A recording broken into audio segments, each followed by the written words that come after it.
Hello friends, आज फिर मैं फोनेटिक्स के बारे में कुछ अपवाद हैं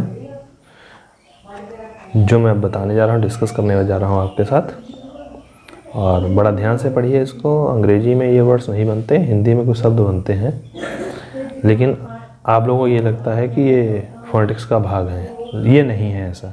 तो मैं कुछ अक्षर बताऊँगा जो हिंदी में तो यूज़ किए जाते हैं, लेकिन वो बनाए जाते हैं, वास्तव में वो होते नहीं हैं।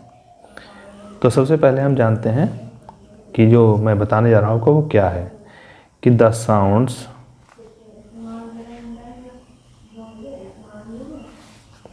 which are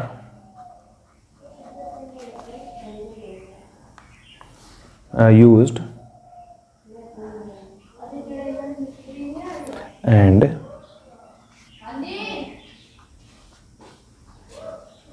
spoken in Hindi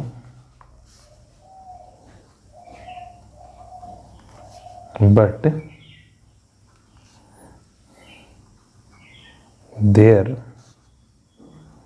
is no existence in English. तो आप लोग जान गए कि यहाँ पर मैं कुछ शब्दों के बारे में कुछ अक्षर के बारे में बात करने जा रहा हूँ, कुछ साउंड्स के बारे में बात कर रहा हूँ, जो साउंड्स हिंदी में तो यूज़ होते हैं लेकिन इंग्लिश में यूज़ नहीं होते हैं। जैसे सबसे पहले हम लेते हैं बी। आपने पढ़ा था फोनेटिक्स में, जो कि बा बोल रहा था, लेकिन बी एच ये इंग्लिश में कहीं भी नहीं होता है। हाँ, हिंदी में होता है, बी एच को भा बना लिया जाता है। जैसे भारत लिखना हो या भगवत लिखना हो, भगवान लिखना हो, इसके लिए हम बी एच का यूज़ कर लेते हैं। लेकिन इंग्लिश में कोई भी ऐसा वर्ड नहीं होगा जो बी एच से बन रहा होगा, कहीं भी बी एच यूज़ हुआ होगा, ऐसा कोई वर्ड नहीं है। हाँ, अगर कुछ जगह पर आपको मिलेंगे कि जैसे हम कहते हैं आपको क्लब हाउस, आप कहेंगे यहाँ तो बी और एच दोनों यूज़ हो गए हैं, लेकिन ये कंपाउंड वर्ड्स हैं। क्लब और हाउस दो बना करके एक वर्ड बनाया गया है। ये क्लब हाउस है, ना कि यहाँ पर भा की आवाज़ नहीं निकल रही। क्लब बा और हाउस एच के लिए हा। ऐसा नहीं कि दोनों को मिलाकर भा कहीं निकल रहा हो। तो इंग्लिश में कोई भी ऐसा वर्ड नहीं है, कोई ऐसी साउंड नहीं है जहाँ पर भा बोला जाए। ऐसे ही जैसे आपको लिखना है थम होल, तो थम होल हम देखेंगे बी एच तो लगा, लेकिन बी अलग के साथ जुड़ा हुआ है थम के साथ, और होल अलग है, थम होल नहीं है ये। अब आप कहेंगे कि एक और वर्ड बताने जा रहा हूँ, जैसे कि अबोर। आप कहें ये तो सर ने नहीं बताया अबोर, तो यहाँ पर आप अबोर मत समझिए इसको हम ये वाला भा नहीं बोलेंगे। इसका है जैसे अब आधा बा बोल करके हौर, अबहौर, ये होता है। हम इसे मतलब अब अलग बोल रहा है और हौर अलग बोल रहा है, इसे हम अबहौर नहीं कहेंगे, अबहौर। तो इस प्रकार से आप समझ गए, इंग्लिश में कोई ऐसा साउंड नहीं है जो कि भा बी एच से भा बना रहा हो। चलिए अगला देखते हैं। आपने सी देखा था और सी एच देखा था, लेकिन सी एच कहीं कहीं पर आपको मिलता है जिसका उच्चारण छा होता है। अब तो हिंदी में भी वो मिलना बंद हो गया, इसको कहते हैं अंडरस्टूड है। जैसे छोटे लिखना है तब छोटे ऐसे नहीं लिखते हैं, अब इसको भी हम लोग ऐसे लिखने लगे हैं, सिंगल एच लगा करके। तो आप यहाँ पर ऐसा कोई वर्ड इंग्लिश में नहीं मिलेगा जो सी एच और फिर एच आ जाए। जैसे यहाँ पर मैं दे रहा हूँ एक वर्ड बीच और हेड, तो यहाँ पर आप ये मत समझिए कि डबल एच है, नहीं, बीच अलग है और हेड अलग है, बीच हेड। तो कोई ऐसा आपको वर्ड नहीं मिलेगा जो कि डबल एच साथ में आए। इसी के साथ एक और है HATGACHA।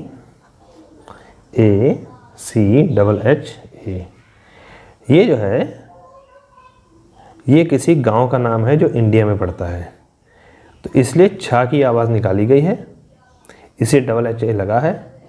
ये कोई इंग्लिश वर्ड नहीं है। हैड का छा करके है, ये कोई इंग्लिश वर्ड नहीं है, ये हिंदी का ही है। चलिए अगला है एक डी, आपने इंग्लिश में पढ़ा था, और एक होता है DH। DH से अक्सर ढा बनता है, हिंदी में बनता है, इंग्लिश में नहीं। आज मैं आपको बता रहा हूँ वही अपवाद जो हिंदी में तो मिल जाते हैं लेकिन इंग्लिश में आपको नहीं मिलेंगे। आप समझते हैं इंग्लिश के वर्ड इंग्लिश हमने बना ली, लेकिन ऐसा होता नहीं है, इंग्लिश में बिल्कुल नहीं बनते। तो चलिए DH से क्या बन सकता है, जैसे कि बैंड होल्डर, देखते हैं बैंड होल्डर।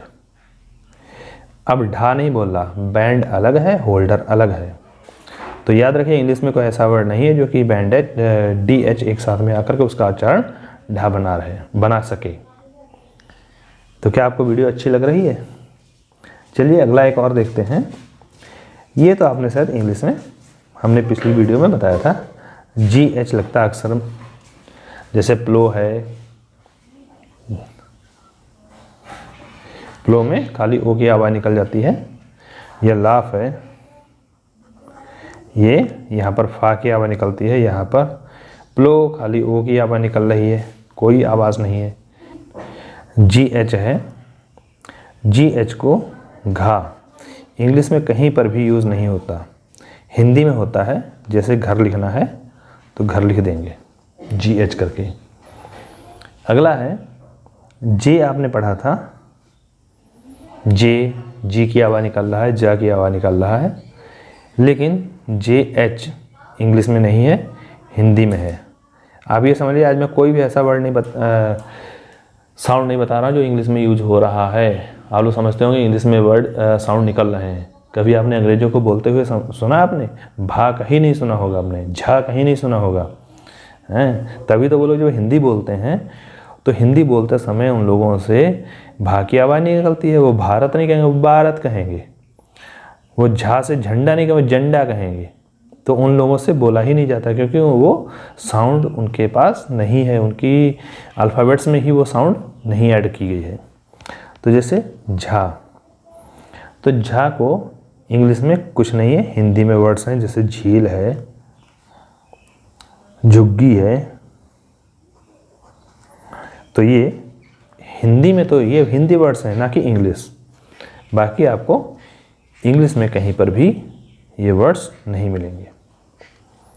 अब देखते हैं के, तो आपने देखा था के से का बन रहा था, लेकिन KH से खा, खा इंग्लिश में नहीं होता है, हिंदी में होता है। जैसे खरगोश है, कुछ लिखना, खान लिखना, मान लीजिए हमने खान लिखना, KHAN लिख दिया खान, लेकिन इंग्लिश में खान होता ही नहीं, मतलब खा होता ही नहीं है। अब जैसे कि एक वर्ड है बैक हैंडेड, बैक हैंडेड है, तो इसको एक साथ ना जोड़िए, बैक अलग है, हैंडेड अलग है। अगला है LH। LH तो इंग्लिश में कोई उच्चारण नहीं बनता है, बस ये है आल हील जैसे कह दें, ये अलग बात है, ये कोई उच्चारण के लिए नहीं है। आल हील अलग, आल अलग है, हील अलग है। और फुल हैम, फुल अलग है और हैम अलग है, फुल हैम। चलिए अगला देखते हैं RH। वैसे R से रा बनता है और हिंदी में RH से ड़ा बनता है, लेकिन इंग्लिश में ऐसा कोई ड़ा होता ही नहीं है। इंग्लिश में तो केवल रा ही होता है, जैसे कि रिनो, जैसे कि रिद्म,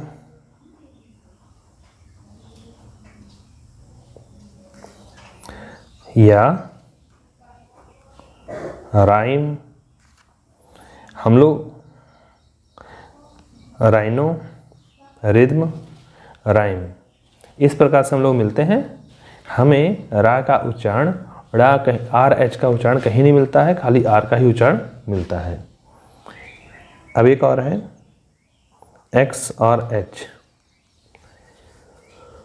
तो इसका कोई उच्चारण नहीं है एक साथ, ये खाली एक्स को अलग बोल दिया जाता है और एच को अलग बोल दिया जाता है। जैसे कि एक्स है और हेल है, एक्स हेल। एग्जामिनेशन, सॉरी वो तो अलग हो गया, एक्स हेल, तो एक्स अलग है तो यहाँ तक एक्स को अलग बोला और हेल को अलग बोला, न कि एक्सहेल करके बोला। ऐसा कोई शब्द नहीं बनता है, ऐसा कोई उच्चारण इंग्लिश में नहीं निकलता है। तो दोस्तों इस प्रकार से आपने समझा था जैसे पहले कि वॉवल्स होते हैं 5 और उनके साउंड जो होते हैं 20 और कॉन्सोनेंट्स होते हैं 21 और साउंड उनके होते हैं 24। इस प्रकार से टोटल बनते हैं साउंड्स 44। और ये जो आज मैंने बताया है वो इंग्लिश का पार्ट है ही नहीं, तो ये कोई इम्पोर्टेंट नहीं था, लेकिन फिर भी आपको मैंने बताने का प्रयास किया कि कुछ लोगों को ये डाउट रहता है कि क्या ये शब्द इंग्लिश से बनते हैं। ना, इंग्लिश का ये इसमें कोई लेना देना नहीं है, ये हम लोगों ने हिंदी के उच्चारण के अनुसार बनाए हुए हैं। आशा करते हैं आपको वीडियो अच्छी लगी होगी। अगर अच्छी लगे तो आपको लाइक और सब्सक्राइब करते रहें, हमारा मनोबल बढ़ाते रहें। धन्यवाद।